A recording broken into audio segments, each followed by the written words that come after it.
राहुल गांधी के अलावा कोई दूसरा विकल्प नहीं है।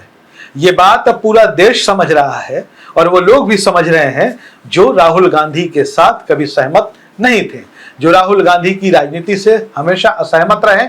और कई लोग तो आज ऐसे चेहरों का भी उदय हो रहा है जो राहुल गांधी के साथ खड़े हुए दिखाई दे रहे हैं, जिन्होंने अपने राजनीतिक करियर की शुरुआत राहुल गांधी के खिलाफ ही की थी। तो चलिए, अब कॉकरोच जनता पार्टी को भी राहुल गांधी की बात पसंद आने लगी है। वो राहुल गांधी की बातों का समर्थन करने लगे हैं।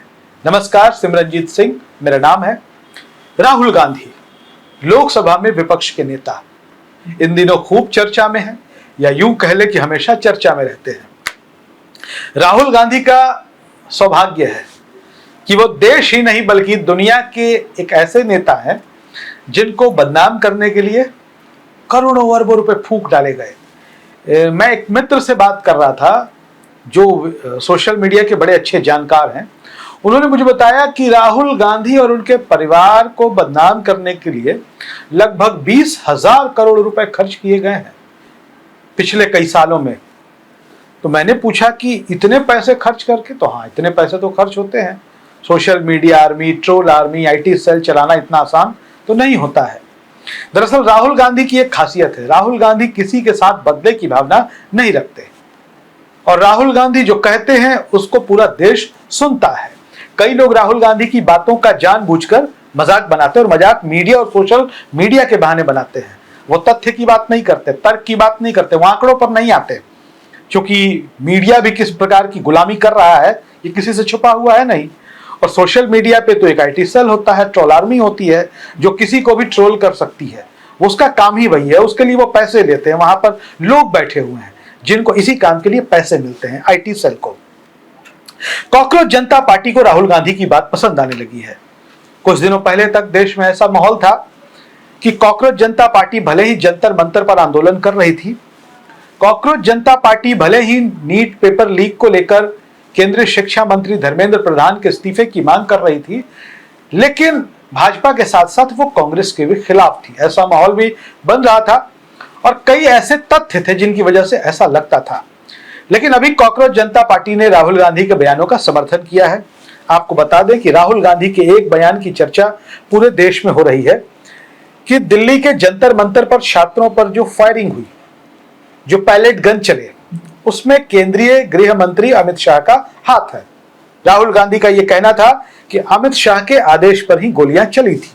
हालांकि भारतीय जनता पार्टी ने राहुल गांधी के इस बयान का भरपूर तरीके से, पुरजोर तरीके से विरोध किया। बीजेपी ने सदन में सवाल उठाया कि भाई राहुल गांधी ऐसा कैसे कह सकते हैं? क्या उनके पास कोई प्रमाण है ऐसा? क्या कोई सबूत है राहुल गांधी के पास जो वो केंद्रीय गृह मंत्री पर सीधे आरोप लगा रहे हैं? हमने सदन की कार्यवाही देखी तो उसमें लोकसभा में जो स्पीकर हैं ओम बिरला, उन्होंने भी इस पर आपत्ति जताई कि भाई वो कैसे गोलियां चलवा सकते हैं, आपके पास इसका क्या प्रूफ है? आप ऐसे ही कोई बात सनसनी फैलाने के लिए नहीं कह सकते हैं। यह बीजेपी की तरफ से कहा गया। अब उसके बाद आपको बताते हैं कि जितेंद्र सिंह केंद्रीय मंत्री हैं, उन्होंने भी साफ तौर पर कहा कि गोली चलाने का आदेश मजिस्ट्रेट का होता है, गृह मंत्री का नहीं होता है। लेकिन राहुल गांधी अपने इन आरोपों पर डटे रहे और अब भी डटे हुए हैं। वो कह रहे हैं कि अमित शाह ने ही गोलियां चलवाई थी गृह मंत्री के तौर पर छात्रों के ऊपर। लेकिन भाजपा इस बात को मान नहीं रही है। मामला कहां फंसा?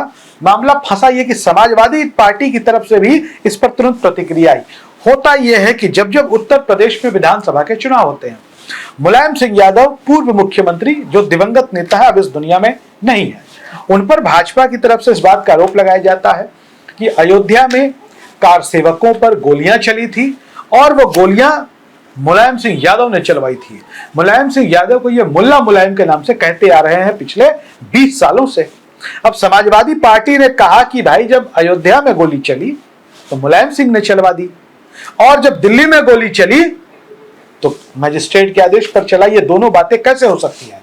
देश के दिमाग में ये बात घुसी और कांग्रेस का पलड़ा यहां मजबूत होता हुआ दिखाई दिया। अब कॉकरोच जनता पार्टी की बात कर लेते हैं। दरअसल कॉकरोच जनता पार्टी ने राहुल गांधी के इस बयान का समर्थन किया है। उन्होंने राहुल गांधी के बयान को शेयर किया है CJP यानी कॉकरोच जनता पार्टी के प्रवक्ता है सौरभ दास। उम्र तो कम है लेकिन ज्ञान बहुत है, नॉलेज काफी है, अच्छा बोलते हैं और स्पष्ट तरीके से बोलते हैं।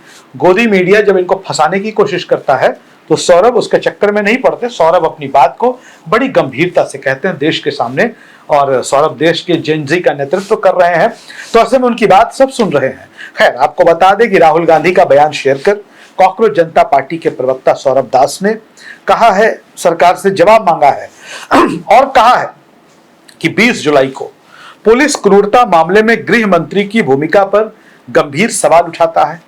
राहुल गांधी का ये जो वक्तव्य है, उन्हें जिम्मेदार ठहराया जाना जरूरी है।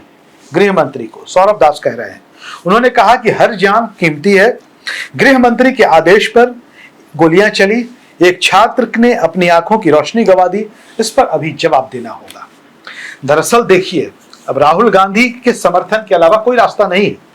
सोनम वांगचुक अब दिखाई नहीं पड़ते। जंतर मंतर पर उन्होंने भूख हड़ताल की।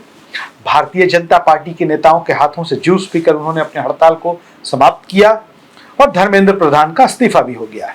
लेकिन उसके बाद जो छात्रों से जुड़ी समस्याएं हैं, उन पर बात कौन करेगा? छात्रों से जुड़ी जो समस्याएं हैं, जो उनको पुलिस की कार्रवाई है, कानूनी मुकदमों में फंसना है, पछड़े हैं बहुत सारे, या कई छात्र जो हैं घायल भी हैं, अस्पताल में भी भर्ती है। अभी हमने देखा कि कैसे बिहार में घायल छात्र से राहुल गांधी ने फोन पर बात की। तो राहुल गांधी अभी लड़ाई लड़ रहे हैं। जंतर मंतर का आंदोलन समाप्त हो गया, लेकिन उसके पीछे जो अभी समस्याएं हैं, उनका समाधान कौन कराएगा? तो उनका समाधान तो राहुल गांधी कराएंगे विपक्ष के नेता के रूप में। और राहुल गांधी की सराहना हो रही है। जेनजी राहुल गांधी के इन प्रयासों का समर्थन कर रहा है कि कानूनी मसलों को लेकर जो छात्र फंस गए हैं, उनके समर्थन में राहुल गांधी खड़े हैं। आपको बता दें कि राहुल गांधी अमित शाह पर जैसे प्रहार कर रहे हैं, क्या देश में किसी दूसरे नेता की हिम्मत है कि वो अमित शाह को ऐसे चैलेंज कर सके? अमित शाह केंद्रीय गृह मंत्री हैं, उनकी छवि को बेहद सख्त दिखाया जाता है, उनको चाणक्य बताया जाता है, और मीडिया जो है, हमारे देश की मीडिया अमित शाह को एक सख्त और कुशल प्रशासक के तौर पर पेश करती आई है। लेकिन उनकी इस छवि को राहुल गांधी लगातार जिस प्रकार से संसद से लेकर, सदन से लेकर, चुनावी रैलियों में, प्रेस कॉन्फ्रेंस में, अपने बयानों में राहुल गांधी इस छवि को धूल धूसरित करने का प्रयास करते हैं। राहुल गांधी ने तो यहां तक कहा कि अमित शाह डरे हुए हैं, अमित शाह में हिम्मत नहीं है कि वो सदन में आ सके। ये राहुल गांधी कह रहे हैं। राहुल गांधी ने यह भी कहा कि वो 30 गाड़ियों के काफिले में चलते हैं। हालांकि भारतीय जनता पार्टी ने इस बात का खंडन किया है और कहा कि 30 गाड़ियों के काफिले में तो प्रधानमंत्री भी नहीं चलते होंगे। राहुल गांधी भ्रामक बातें कर रहे हैं। अब राहुल गांधी भ्रामक बातें कर रहे हैं या राहुल गांधी जैसी भी बातें कर रहे हैं, लेकिन इतना तो तय है कि कॉकरोच जनता पार्टी राहुल गांधी के बयान को अगर कोट कर रही है, शेयर कर रही है, तो ये देश की राजनीति में एक नया अपडेट है। क्योंकि हमने देखा कि सोशल मीडिया पर हम जिन लोगों को पढ़ते हैं, वो बताते थे कि कहीं ना कहीं कॉकरोच जनता पार्टी जो है आम आदमी पार्टी का एक लेटेस्ट वर्जन है। अब इस बात में कितनी सच्चाई है, ये कोई नहीं जानता। दरअसल हमारे देश में जब भी कोई आंदोलन हुआ है, तो उसको किसी न किसी तरीके से कसूरवार ठहराने की, उसको बदनाम करने की कोशिशें हुई हैं सरकारी ताकतों की तरफ से, और ये कोई नई बात नहीं है। लेकिन अब कॉकरोच जनता पार्टी ने जिस प्रकार से राहुल गांधी के बयान का समर्थन किया है, वो ये बताता है कि राहुल गांधी किसी के लिए अछूत नहीं है, और राहुल गांधी के बिना विपक्ष की और भविष्य की लड़ाई लड़ना, खासतौर पर बीजेपी और आरएसएस के खिलाफ, संभव नहीं है। आप इस विषय पर क्या सोचते हैं? अपनी राय कमेंट बॉक्स में जरूर लिखें। धन्यवाद।